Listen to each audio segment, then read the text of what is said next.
ළමයි ගුරුවරයා පන්තියට එන වෙලාවට එක අපිට එකා ඉන්න දන්නේ නැද්ද ගොන් හරක් රැළ පේලියට ඉන්න දන්නේ නැති මෝඩයෝ පේලියට හිටියේ නැත්තම් අනිත් දවස්වල මං ඕගොල්ලන්ව අල්ලලා චීස් එකේ දෙපැත්තට දාලා ගුලි කියලා බෝල කරලා තවනවා හරිද නැත්තම් මෙතන දන්නේ නැහැ මගේ ගුරුවරයාගේ හැටි අනේ ආ මාව තරන්න කියලා දෙන්නේ අනේ මාව බේරගන්න කොට අම්මා වාගෙන ඉන්නවා මෝඩයෝ මං කවුද කියලා දන්නේ නැතුව කතා කරන්නේ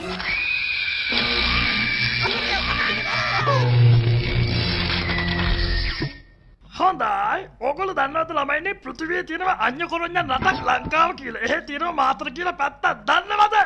දන්නේ නෑ නේද? ඒ වුණාට කමන්නේ දැන් ඉතින් හැමෝම එක දැනගන්න ඕන හරිද? එහෙ තියෙනවා අනේ අම්පෝ කියලා වැඩක් නෑ නල්ලවලේ විද්‍යාලයක්. මාතර රාහුල විද්‍යාලය. ඒගොල්ලෝ මේ පාර කරනවලු විද්‍යාභිමානීද මොකද්ද සයන්ස් ඩේ එකක් අපිත් යංකවනේ. යකෝ නිදා ගන්නවා කියලා මෙහෙම නිදා ගන්නවත් දැන් බලන්න උදේ 5යි 4යි අන්න 5යි 5ත් උනා. මේ මිනිස්සු තාම නිදානේ. නැගිටිනවා කොමනුස්සයෝ. නැගිටින පාටක් නෑ නේද? කමක් නෑ ඉතින්. මේක මං ඉතින් මං පූර්වය කරපු කර්මයක් වෙන නැති මොන මකුලක්ද මේ මං විදවන්නේ. එහෙන් අර රාහුල සයන්ස් කාර්යෝ ටික අපිට කතා කරනවා එන්න කියලා. මේක තාම නිදි. මොන දෙයනේ? නැගිටිනවා කොමනුස්සයෝ. දැන් ඉතින් මේ සයන්ස් ඩේ එකට යන්න මේක කරන්න මොනද? ඔය කොල්ලෙක් නේද? ටික ගැඟට අරන් කරනවාකෝ. ඔහොම නම් කල්ලා හරියන්නේ නැහැ. බාලිකා ඉස්කෝලේ වගේනේ කරන්නේ. අනික ඔයාගේ ආතතිය බලගුරුනේ උඩු කුරුන් තරම සේරම දරි. අප්පෝ වැටිලා හරියන්නේ. මං කියන දේ අහන්න ඕන. මට අහන්න බෑ. අන්න කියන්නේ ඔයා සැන්ටෙක් නිසා. කවුදනේ සැන්ටා. ඇයි ඔයාක පිළිගන්නේ නැත? දැන් බලන්න කාල් මාක්ස් කියන්නේ මෙස්පුන හොයාගත්ත කෙනා. කාල් මාක්ස්ගේ තාත්තා සැන්ටා. බැඩ්මින්ටන් ක්‍රීඩාව ඒක දියුණු කරත් සැන්ටා. සැන්ටා. බලන්න පුටුවක් අදින්න ගියත් බලගුරුනේ ඔයාගේ කකුලට පෑගෙන. ඒක නිසා ඔයා නවතිනවා. බලන්න ඔයාගේ කඩේ ක්ලෝරයිඩ් නැහැ. කරාබනේට් තෙල් නැහැ. සැන්ටා ලේපනේද ගහන්නේ. දැන් ඉතින් කකුල් ඒ මොලේ ඔලුවට බහින් කරන් හිටන් ඉඳියත් වැඩක් නැහැ. අපි තෝරගෙන නැත්තම් අපෝ ඉලෙලි මට අමතකුණානේ. අයියෝ ගහන්න වැරද්දුනේ. මේ ප්‍රෝග්‍රෑම් එක යනවා. මම බලන්න. පොඩ්ඩක් ඉන්න රන්.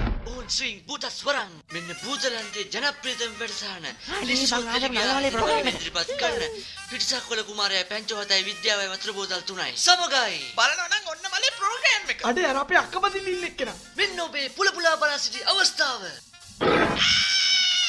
ඔබගේ පෙනුම මිනිසුන් හා සමයිද? මිනිසුන් සමග ගනුදෙනු කළ හැකිද? එහෙනම් ප්‍රාදේශීය කලාප අන්තර්විශ්ව සහ සක්වල මට්ටමින් තේරීපත් වන ඔබට මේ සඳහා සහභාගී විය හැකියි. මේක රාහුලෙන්නේ මල්ලි කරන්නේ. ගැහැණු ළමයා ඔබගේ FB රික්වෙස්ට් එක රිජෙක්ට් කරාද? ඔබට කෑම අප්‍රියයිද? පුතුගේ ජීවිතයට මේ ප්‍රශ්න විසඳන්න පුළුවන් වුණු පළවෙනි තරකරු තමයි බෙඩමේ මල් කුමාර. දෙවෙනි තරකරු නූපෙවල මරණුවන්. අපි තමයි දිනුනේ තියෙන්නේ. කට්ටිය නම් හිතන් ඉන්නේ අපි දිනලා කියලා. ඒ වුණාට දිනලා තියෙන්නේ මං විතරයි. එහෙනම් අදට අපි සමුගමු. භූතා භංගය. මොකක්ද අනේ උනේ? කවුදනේ දන්නේ? මං හිතන්නේ අපි දෙන්නම දින මං හිතුවා අපි දිනයි කියලා. මං හිතුවා හලෝ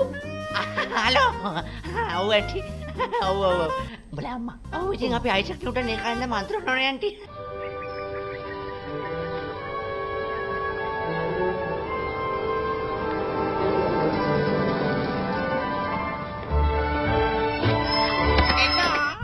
කියන්නේ අපේ අම්මේම හරි කැමති ඒ දවස්වල සයන්ස් වලට. අපේ අම්මා පුංචි කායේද හරි ආසයි සයන්ස් වලට. නේ මන්න දන්න සයන්ස්. ඔය සයන්ස් දිනව නේද මෙයා? ඔක හැමෝටම හරියන්නේ නැහැ. කරන්න බෑ. පරිස්සමින් ගිහින් ඉන්න. නවතින නෙවෙයි යන්නේ. බලන්න දැන් ඔය සයන්ස් කියන වචනේ ගත්තාම අනේ පොඩ්ඩක් කට වහන් ඉන්නකෝ. කොහෙද යන්නේ මේ වාහනේ තියාගෙන? බඩ වහිනකම් පයින් යන්න කියලා. ඇයි මොකද? හරිද නේ වහන්නේ බඩ නැහැ මේ කියනවා අනේ මම යන්නේ මොකද කරන්නේ? අනේ යන්න දෙනවා. අනේ මට යන්න ඕනේ අනේ යන්න. ඇයි හත් දේශනේ මෙච්චර මේ පාරේ වාහන යනවා අපිට එකක් එලවගෙන උනත් යන්න පුළුවන් නේ මං කියන්නේ මේ බලනවා දැන් කීයක් තියෙනවද 1 2 3 4 තමයි මතක නැද්ද බයෝසයන්ස් වලදී කියලා දෙනවා පයින් යන එක ඇඟට ගුණයි කියලා ඇයි මෝඩයෝ මතක නැද්ද මේ දේවල් ආව මං කිව්වොත් අර තමසේ පර්වතයක සේනම කිව්වොත් ඔක්කොම හරි මාමේ කොහමද ගුඩ් මොර්නිං උදේ පාන්දර බෑරක් වගේ ඔව් පුතා අපි මේ පාර වතවන්දනාම යනවනේ 92 ඒයි මට පාඩුවේ ඉන්න දෙනවා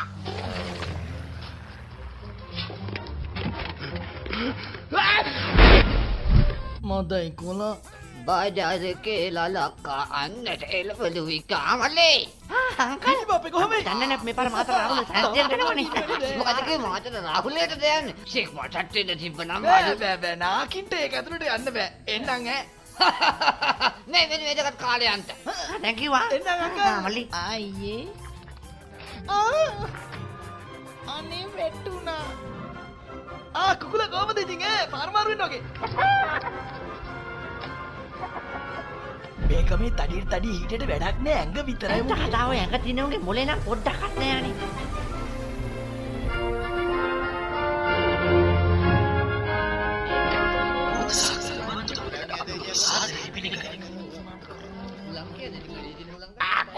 හොඳයි ඉතින් මරදන්න දැන් රාහුලට යන ලෑස්තිද මයියෝ සල්ලි දෙන්න දහන්න යා. ආගෙන උත් බලකූරේ නැති හින්දා ඔයා ලිස්සයි.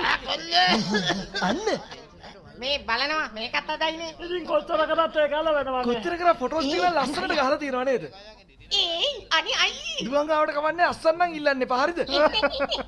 අසං කියන මක්කයි. කවුදනේ අසන් ඉල්ලුවා අපිට ඕන සයින් එකක් සයින් එකක් කිව්වොත් අස්සක් කිව්වත් දෙකම එකයි බూరు පැටියොත් මුන්ට තේරෙන්නේ නැහැ බලන්නකෝ අනේ. අනේ අයියේ කොහොම හරි එන්නම් මල්ලියා පරිස්සමෙන් ඉන්න. එනකම රාහුල රම්බුටන් ගෙඩියක් ගේනවා. අපුටන්නේ මීට වඩා හොඳයි අපි වහ කෑවන රම්බුටන් වල වහ තියනවාද? ඇයි කොල්ලෙල්ලේ බලන්නකෝ දැන් කිරිපිටි පැකට් එකක් ගිනි ගණන් යන්නේ. එහෙම කියලා පොඩි එකාට කිරි නොදී ඉන්න පුළුවන්ද? මේ සේරටම 2500ක් ඇතිද චූටි චූටි පැටියෝ. මගේ වීරයා. මට ලංකාවට යන chance එකක් ආවනේ. ඔයාලද මේ පෘථුවියට යන්න හදන්න පැතියෝ? එතකොට ඔයා මොකටද යන්නේ? ඒක තමයි නේද මම මේ කල්පනා කරේ මම මොකටද යන්නේ. හැබැයි මම මොකටද යන්නේ? ඔයාටත් මාර යාළුවනේ යන්නේ ඉන්නේ. කඳබඩ මහතුනාට මොලේ නෑ. අනේ ගැන නම් කතා කරලා වැඩක් නැහැ මොනවට කියනවද? සයන්ස් ඩේ එකට මේක හරියන්නේ නැහැ. සයන්ස් ඩේ එක? ඔය කියන්නේ අර විද්‍යාභිමානී කියලා තියෙන සයන්ස් ඩේ එකද? අන්න හරි. ඔය දේරුනේ කාටද වගේ? අනේ බබා කතා කර කර ඉන්න වෙලාවක් නැහැ. පරක් වුණා යන්න. මගේ වීරය පරිස්සමෙන් ගිහින් මට එන්න. ඔයාව කවදාවත් අමතක වෙන එකක් නෑ. ඔබ තරම් ප්‍රේම කළා කිසිවේ. දැන් බලන්න මගේ චූටි. අල්ල පොත්තේ බාලිකාවට වඩා කොච්චර ලස්සනද ඒ ළමයා. ඇයියනේ ටැංකි බාලිකාව? අපෝ රාහුලේ අහලකින්වත් තියන්න බෑනේ. අපෝ ඒක නම් ඇත්ත. මට සැන්ට සරුත් දවසක් ඔය කතාවම කිව්වනේ. ඔව් ඔව් ඔව්. මොකක් වුණත් මෑන්ස්ටර් ගුණාට වගේ මොලේ නම් තියෙනවා.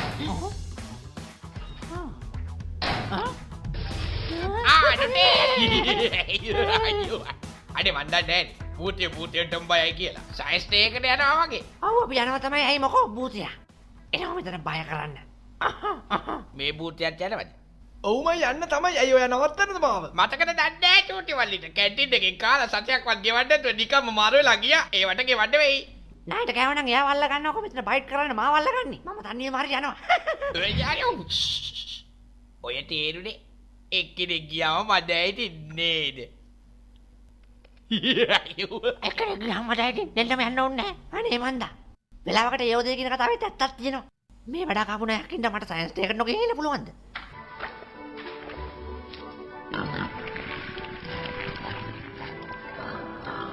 ඒයි මල්ලි ඔයාගේ ශක්තියෙන් ප්‍රෝටෝන ටිකක් ඉතුරු වුණා. මගේ පුදුමේ යාච්චි මම ඔයාට ආදරේනේ. ඔන්න මම පාස්පෝර්ට් එක ගන්න ආවා. ඇයි රට පනින්නද හදන්නේ? බට්ටු වැටයක් තරම්වත් උස නැති මෝඩයා. නෑ ආච්චි මේමයි මේ බලගෝර සහ ආතති බලය වැඩිනේ. මං එහෙන්ද පුතුරු යනවා. එහෙනම් කමක් නෑ.